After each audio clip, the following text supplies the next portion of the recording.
पटना में एक चेहरा अक्सर नज़र आ जाता है, कभी चौक चौराहे पर विरोध प्रदर्शन में, कभी ज़रूरतमंदों की मदद करते हुए। कुछ लोगों के लिए ये चेहरा जाना पहचाना है तो बहुतों के लिए अनजाना सा। इस चेहरे को जानने की जिज्ञासा तब ज़्यादा पैदा हो जाती है जब ये बुलेट पर सवार होता है। लोग इसे बुलेट रानी कहते हैं। कौन है ये बुलेट रानी? कहाँ रहती है? क्या करती है? कुंवारी है या शादीशुदा? हेलो, मैं सैयद जावेद हसन। आपको 2016 का वो सीन याद होगा जब पप्पू यादव की पत्नी और उस वक्त की member parliament Ranjeet Ranjan Harley Davidson जैसी बाइक पर सवार होकर पार्लियामेंट पहुंची थी। हम आपको वैसा ही शौक़ रखने वाली पटना की तबस्सुम अली से मिलाते हैं और जानते हैं कि उनको ये शौक़ कहाँ से पैदा हुआ और वो क्या करती हैं। सबसे पहले हम आपसे ये जानना चाहेंगे कि आपके नाम में लगा हुआ है तबस्सुम अली। तबस्सुम का मतलब क्या होता है? तबस्सुम का मतलब जैसा कि मुस्कान होता है, स्माइल होती है, जो जिसको शायद मेरे नाम को मुकम्मल करती है। मैं हमेशा स्माइल लेके रहती हूँ अपने चेहरे पे। ये बताइए कि आपको ये बाइक चलाने का शौक़ कब से हुआ और कैसे हुआ? शौक़ तो बचपन से था, लेकिन जहाँ हम लोग जान रहे कि मुस्लिम फैमिली में घर से बाहर ही निकल जाए तो वही बहुत बड़ी बात है। तो वैसे ही फैमिली से मैं भी बिलोंग करती हूँ, बहुत ऑर्थोडॉक्स फैमिली थी मेरी, तो परमिशन नहीं मिला। शौक़ था तो बस ज़रूरी था कि मैंने उस शौक़ को मरने नहीं दिया। जैसे ही मुझे मौका मिला, ये मौका मुझे 2015-16 के आसपास मिला और मेरे भाई ने बाइक ली और बस वो मेरा बहाना बना, तो उसके बाद से उसकी बाइक पे मैंने ट्रायल करना शुरू कर दिया। तबस्सुम अली पटना में रहती हैं और काफ़ी सक्रिय हैं सामाजिक कामों में। किस तरह का सामाजिक कार्य करती हैं ये हम इनसे ही जानेंगे। मैं एक्चुअली दिल्ली में काफ़ी टाइम तक रही हूँ, बच्चों को पढ़ाती थी मैं। तो 2001 से लेकर 2013 तक मैं दिल्ली में रही हूँ, ट्यूशन पढ़ाती थी। फिर कुछ फैमिली का प्रॉब्लम्स हुई जिसकी वजह से मैं सारा वाइंड अप करके पटना आ गई 2013 में। यहाँ पहले मैंने शुरुआत की छोटे छोटे NGOs के साथ काम करने की, क्योंकि मैंने देखा पैसा जितना भी कमा लो सुकून नहीं मिलता है। सुकून चाहिए तो कुछ आपको अलग करना है, और मैं अभी तक अपनी मर्ज़ी का नहीं कर पाई थी, तो मुझे अपनी मर्ज़ी का करना था। तो 2013 से मैं पटना में एक्टिव हूँ। तब मैं छोटे छोटे NGO के साथ एज अ वॉलंटियर काम किया मैंने, और धीरे धीरे कुछ चीज़ें कमियां देखी कहीं कहीं पर मैंने। जैसे बच्चों के ओपन शेल्टर में मैंने देखा कि एक बच्चे के साथ 25 दिन आपको स्ट्रीट चाइल्ड पे काम करना है according to the government guideline, और उसको स्कूल में दाखिला कराने के बाद आपको फिर दूसरे बच्चे पे कंसंट्रेट करना। तो मैंने देखा कि जब तक उस बच्चे पे हम उसको सुधारते हैं, जब तक फिर हम दूसरे बच्चे के पास जाते हैं तो फिर वो बच्चे का फिर रास्ता गड़बड़ा जाता है। तो मुझे लगा हमें कुछ ऐसा बनाना होगा जहाँ पे जब तक बच्चा 18 साल का ना हो जाए तब तक उसकी ज़िम्मेदारी एक NGO उठाए, एटलीस्ट उसको 12वीं पास करवा दे। फिर एक प्रॉब्लम आई कि कोई बच्चा आपको मिलेगा जो कुछ भी नहीं पढ़ा होगा स्ट्रीट चाइल्ड में, कोई बच्चा मिलेगा कि पहली कक्षा तक पढ़ा होगा, कोई 5वीं तक पढ़ा होगा, उसके एज के अकॉर्डिंग उसकी क्लास नहीं होगी, तो उस पर मेहनत करनी पड़ेगी। इन सब चीज़ों को देख करके मैंने 2017 में जो एक्सपीरियंसेस हुए, 2017 में मैंने अपना एक ऑर्गेनाइजेशन बनाया। उसके तहत मैं अभी काम कर रही हूँ, फ़ीमेल के ऊपर रेप केसेस पे काम कर रही हूँ। काफ़ी लोग कॉल करते हैं कि FIR दर्ज नहीं होता, नहीं ले रहे हैं, तो हम उनके लिए फ़ाइट करते हैं। मैं जस्ट लाइक अ मीडिएटर, जैसे किसी के साथ कोई घटना या दुर्घटना होती है तो वो कैपेबल नहीं होता है अपनी बातों को थाने या कोर्ट में पेश करने के लिए। देखिए, कोई भी घटना किसी के साथ, वो यूज़ टू नहीं है ना उस चीज़ का। अगर किसी महिला के साथ डोमेस्टिक वायलेंस हुआ है या उसका रेप हुआ है तो वो यूज़ टू नहीं है कि वो थाने के चक्कर लगाने का उसको कोई तजुर्बा नहीं है, तो वो परेशान हो जाते हैं। तो मैं क्या करती हूँ, उनको परेशानी से बचाने के लिए फ़ाइट करना उन्हीं को सिखाती हूँ, लेकिन मैं डट के उनके साथ खड़ी रहती हूँ। जहाँ भी उनको भेजना है, उनको लीगल एड चाहिए, फ्री लीगल एड चाहिए, थाने में क्या करना है, कैसे FIR दर्ज होता है, कैसे उसकी कॉपी लेनी ज़रूरी है, फिर आपको कहाँ से वकील फ्री में मिलेगा, कहाँ पे आपका केस गया है, कैसे आप सारे पेपर कोर्ट से निकाल सकते हो, कहाँ से आपको मुआवजा मिलेगा, कितना मिलेगा, ये सब मैं उनको गाइड करती हूँ। जिससे उनकी जो परेशानी है, जो उनको लड़ना है, उसमें तो उनको मदद मिलती है। और ये सब कुछ मैं फ्री ऑफ कॉस्ट करती हूँ। क्या नाम है आपके संगठन में? मेरा make a new life foundation. और इसके अलावा एजुकेशन पे वर्क करती हूँ। लॉकडाउन से पहले मेरा 3 जगह सेंटर चलता था, जहाँ पे जो लोग डिसेबल थे, 3 लोग मेरे साथ जुड़े हुए थे जो डिसेबल थे, पढ़े लिखे थे, ग्रेजुएट थे, बट काम नहीं था। तो मैंने 3 सेंटर पे उसको बच्चों को 2 घंटे फ्री क्लासेस लेने के लिए अपॉइंट कर दिया। तो एटलीस्ट उनका मोबाइल का खर्चा ये निकल जाता था, जो रिचार्जिंग या पेट्रोल का खर्चा। तो उस तरह से मैंने स्टार्ट किया था। एजुकेशन पे भी मेरा फोकस था। अभी कोरोना काल में जो भी जैसा भी जिसको ज़रूरत हुई उस तरह से हेल्प किया मैंने। आपने देखा कि तबस्सुम काफ़ी काम कर रही हैं और कई फील्ड में काम कर रही हैं। जाहिर सी बात है, इतना काम करने के लिए इनको पैसे की ज़रूरत होती होगी, आदमी की ज़रूरत होती होगी। कहाँ से करती हैं ये सब आप? 2019 तक मैं यहाँ जॉब करती थी। मैं रियल एस्टेट में था मेरा जॉब।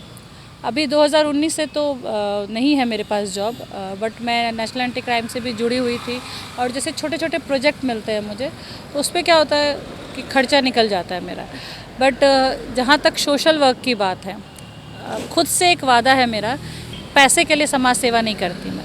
अपना जॉब करूँगी, जो भी अभी बिज़नेस भी स्टार्ट करने वाले। लॉकडाउन में तो सबको प्रॉब्लम हुई जब से ये लॉकडाउन हुआ। 2019 में जब मैं बाइकिंग पे निकली थी तो मैंने 3 महीने की छुट्टी ली थी ऑफिस से।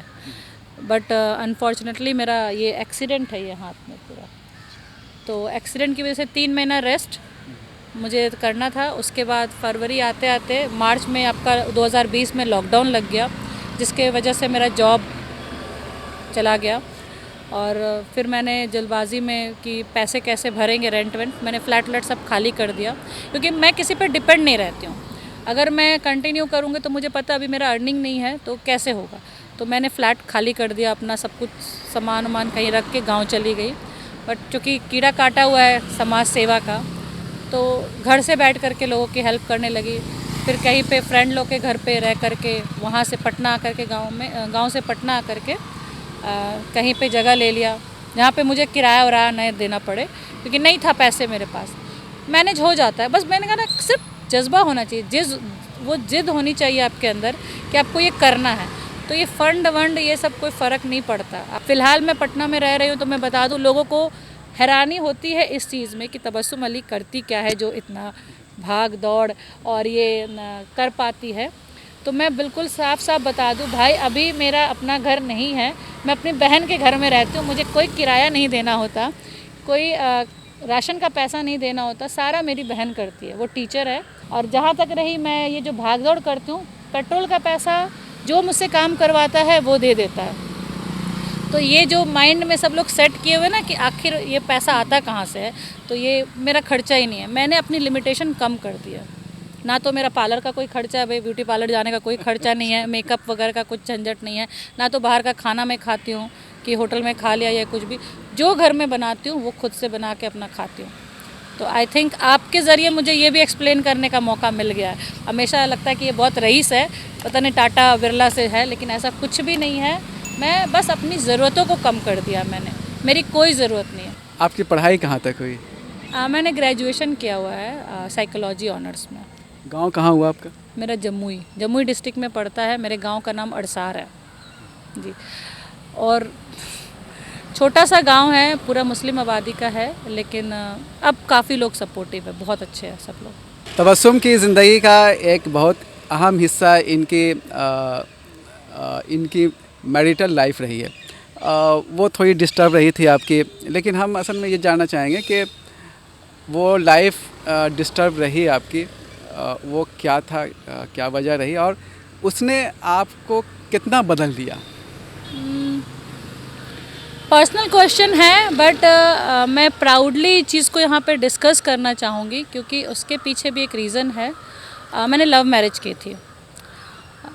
जाहिर सी बात है, 20-21 साल की उम्र में लड़कियों को उतना पता होता नहीं है। और मेरे जैसी लड़की जो हमेशा करियर बनाना चाहती थी, मैं सचमुच में अपना करियर, क्योंकि मेरे घर में बहुत सारी बंदिश थी, तो मैं चाहती थी कि मैं सबसे बड़ी हूँ अपने घर में, भाई बहनों में सब में बड़ी हूँ। तो मुझे लगता था अगर मैं कुछ कर लूँगी ना, मैं अगर जॉब कर लूँगी या मेरा एक अच्छा पोस्ट होगा, तो बाकी भाई बहन को भी मैं उस इस्टेब्लिश कर पाऊँगी। तो इस उम्मीद पे होता है ना, जब कोई आपको सहारा देता है, कोई आपको उस तरह से प्यार देता है, तो आपको लगता है कि नहीं, जो ये नहीं कर पा रहे मेरे माँ बाप, ये ज़रूर कर देंगे, इतना सपोर्टिव है। तो वही सब चीज़ों के साथ बहुत उम्मीद के साथ मैंने फ़ैसला लिया कि नहीं, मुझे अपने माँ बाप के अगेंस्ट जाना होगा, और मैंने शादी की। किस्मत ख़राब थी, 7 साल मैंने शादी को निभाने की कोशिश की। हुआ यही, आज़ादी बस इतनी ही मिली मुझे कि मैं काम कर सकती थी, उसके अलावा मुझे वही सब करना है जो सारी औरतें करती हैं। घर संभालना है, बच्चे पैदा करने हैं, ससुराल का ध्यान रखना, जो मैं बखूबी कर रही थी, मैंने कहीं से भी कमी नहीं रखी। साथ साथ मैं वहाँ बच्चों को पढ़ाती थी, बट हमेशा मुझे यही सुनने को मिला, तुम इसके अलावा और कुछ नहीं कर सकती हो, तुम ट्यूशन ही पढ़ा सकती हो। तो कई बार लगा कि शायद, एक होता ना, बोलते बोलते सुनते सुनते लगा नहीं, मैं शायद यही कर सकती हूँ मुझसे। मुझे ऑफ़र मिले, बहुत अच्छे अच्छे ऑफ़र मिले, लेकिन सपोर्ट नहीं मिला। हस्बैंड का कभी सपोर्ट नहीं मिला, हस्बैंड कुछ नहीं करते थे। जिस इंसान ने मुझे इतने प्यार से और इतने भरोसे के साथ मुझे अपने साथ लेके आया, वो 1 रुपया तक नहीं कमाता था। शुरू में तो पेरेंट्स से भी छुपाया, मेरे पेरेंट्स ने भी उस समय मेरा साथ छोड़ दिया था कि अपनी मर्ज़ी की है तो आप समझो। तो ये मैसेज मैं उन पेरेंट्स को भी देना चाहूँगी, अगर बच्चे गलती करते हैं, इसका मतलब ये नहीं कि आप उनका साथ छोड़ दें, उनको सपोर्ट करें। क्या गलती करी, अपनी पसंद से शादी ही तो करी है। अगर आपका सपोर्ट होगा तो ये जो छोटी छोटी चीज़ें हो जाती हैं वो नहीं होंगी, उनके साथ गलत नहीं होगा। हालांकि मेरे हस्बैंड मुझे मारते पीटते नहीं थे, मैं ऐसा कुछ नहीं कह रही हूँ, बिल्कुल भी नहीं मारते पीटते, बट एक होता है ना ट्रस्ट एक दूसरे के बीच, वो नहीं था। हर बात में कमियां निकालना, और मैं मतलब उनके घर वालों की इच्छा थी कि मैंने शादी जल्दी कर ली है तो मुझे बच्चे अभी इतनी जल्दी नहीं करनी चाहिए। 5 साल होने के बाद भी मैंने देखा कि इनको इंटरेस्ट नहीं है कि हम बच्चे करें, फैमिली आगे करें। उसके बाद उनको बहुत सारी प्रॉब्लम थी मेरे साथ, तो मैंने बहुत आराम से बोला कि जब आपको इतनी सारी दिक्कतें हैं तो मैं आपकी लाइफ बर्बाद करूं, आप मेरी लाइफ बर्बाद करें, तो बेटर है कि हम सेपरेट हो जाएं। तो हम अलग हो गए, शादी भी अपनी मर्ज़ी से की है मैंने, अलग भी हम अपनी मर्ज़ी से हुए। बट मैं बार बार ये कहती हूँ कि अगर बच्चे गलती करते हैं उनका साथ नहीं छोड़िए, क्योंकि अगर मेरे जैसी लड़की कोई मेरी जगह पे कोई और होती, हो सकता है वो सुसाइड करती, हो सकता है दिल्ली जैसे बड़े शहर में उसके साथ कुछ गलत होता, या वो किसी गलत हैंड में जा सकती थी। तो ये सब चीज़ें ये कमियां थी गार्जियन में, जो हम सबसे रिक्वेस्ट, और उन लड़कियों से भी मैं रिक्वेस्ट करूँगी कि जो अगर आप ऐसे कर भी लेते हो ना शादी, ज़रूरी नहीं है कि आपको उसी ज़बरदस्ती के रिश्ते में बंधना है, क्योंकि आपने अपनी मर्ज़ी से की है, ये गलत है। अगर आपने अपनी मर्ज़ी से भी शादी की है, अगर आपके साथ सही नहीं हो रहा है, तो आपको दूसरा मौका, बहुत मतलब पूरा हक है आपको दूसरी अपने तरह से ज़िंदगी जीने की। मैं अपने शादीशुदा लाइफ में अपनी मर्ज़ी का कुछ भी नहीं किया, कुछ भी नहीं कर पाई मैं, जिसके वजह से, जिस उम्मीद से मैं जुड़ी थी, तो फिर क्या फ़ायदा। शादी का मतलब सिर्फ ये थोड़ी है कि आपको एक हस्बैंड चाहिए और उसके साथ सेक्स करना है, सोना है, रहना, ये नहीं चाहिए। शादी 2 लोगों के अंडरस्टैंडिंग की बात होती है। वो मेरी अंडरस्टैंडिंग नहीं समझ रहा, मेरी नीड को नहीं समझा उसने, तो मैंने छोड़ दिया और फिर अपनी लाइफ अपनी मर्ज़ी से जी रही हूँ। ये बहुत बड़ी बात कही तबस्सुम ने कि गार्जियन को चाहिए कि जब बच्चे गलत फ़ैसला कर लें तो वो फिर उनको गले लगा लें। इसमें बच्चों को भी चाहिए कि वो जब कोई बहुत बड़ा फ़ैसला कर रहे हों तो गार्जियन को भी अपने कॉन्फिडेंस में ले लें। तो उसमें ये बताइए कि आगे की लाइफ के लिए आपने क्या सोचा है? पूरी तरह सोसाइटी को सर्व हूँ मैं, आगे बिज़नेस करना चाहती हूँ और फीमेल्स को जोड़ना चाहती हूँ उन बिज़नेस में। मैं एक बड़ा टीम खड़ा करना चाहती हूँ जो वैसी विक्टिम महिलाएं जिनका कोई भी तरह का केस चल रहा है, उनकी एक टीम तैयार हो और मैं उनको अपने बिज़नेस के थ्रू उनको इंटरनेशनल लेवल तक लेके जाना चाहती हूँ। कोई भी काम करे, कोई दिक्कत नहीं है, बट उनको प्लेटफॉर्म देना चाहती हूँ। तो मेरी कोशिश अभी उसी पे चल रही कि उनको एक पहचान दूँ, तबस्सुम अली को नहीं, तबस्सुम अली की टीम को लोग जाने। और दूसरा जो मैंने बाइक का बताया, मैं चाहती हूँ मेरे जैसी लड़की और आगे आए, सिर्फ ये कह के कि आप बहुत एक्टिव हो, ये नहीं, आप भी एक्टिव हो सकते हो। आप जब तबस्सुम के फ़ोन पर नंबर मिलाएंगे तो उसमें एक रिंगटोन आता है। रिंगटोन में किशोर कुमार का गाना है कि आते जाते लोग आवारा सड़कों पे कभी कभी इत्तेफाक से मिल जाते हैं। आपको भी हो सकता है कोई इत्तेफाक से मिल जाए? नहीं, मिलते तो बहुत है, ऐसा नहीं है। तो मतलब इस पे बहुत बुरा एक्सपीरियंस है मेरा। मैं जिस भी मेल के साथ काम करने का जब जज्बा लेकर के जाती हूँ ना, वो काम की तरफ चला जाता है। तो वो मुझे बहुत डिस्टर्ब कर देता है वो चीज़। मैं बहुत हर्ट होती हूँ कि लोग जब मेरे साथ काम करते हैं तो वो ये क्यों है कि मैं लड़की हूँ, मैं काम करना चाहती हूँ, वर्क करना चाहती हूँ आपके साथ। आप सीधा एक लड़की के लिए, मतलब सिंगल हूँ, अकेली हूँ, तो लोगों को लगता है कि अपॉर्चुनिटी है, इसको फ़ोन करो, इसको चांस लेते रहो, कभी तो मान जाएगी। वो मुझे चीज़ें हर्ट करती है। और जहाँ तक रहा किसी के मिलने का सवाल, तो मुझे नहीं लगता कि मुझे कोई मिलेगा। कि मेरी कंडीशन यही है भाई कि जैसे मैं अभी काम कर रही हूँ, मुझे कभी भी कॉल आ जाता है, रात के 10 बजे भी, 12 बजे भी, 2 बजे भी इवन मैं निकली हूँ घर से, मुझे किसी से पूछना नहीं पड़ता कि मुझे ये केस के सिलसिले में जाना है तो मैं जाऊँ या नहीं जाऊँ।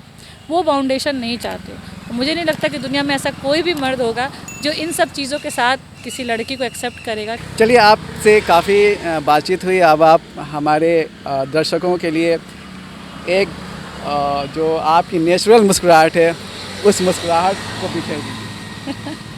मैं हंसती रहती हूँ। कोई भी काम करे, मैं एक मैसेज देना चाहता हूँ। आप कोई भी काम करें, जैसे मैं सोशल वर्क करती हूँ और भी लोग करते हैं। कई बार हम लोग को बहुत हम इरिटेट हो जाते हैं, बहुत फ्रस्ट्रेट हो जाते हैं, जो कि मैं अभी सिचुएशन जो अभी दौर गुजर रहा है ये कोरोना काल में मैंने देखा है। मैं उन लोगों को एक चीज़ बोलना चाह रही हूँ, अगर आप इस फील्ड में आए हो, वाकई में आप समाज सेवा करने आए हैं, तो आप इरिटेट मत होइए, आप फ्रस्ट्रेट मत होइए, क्योंकि इस फील्ड में आने का मतलब ही है कि आप समाज के लिए सर्व हैं।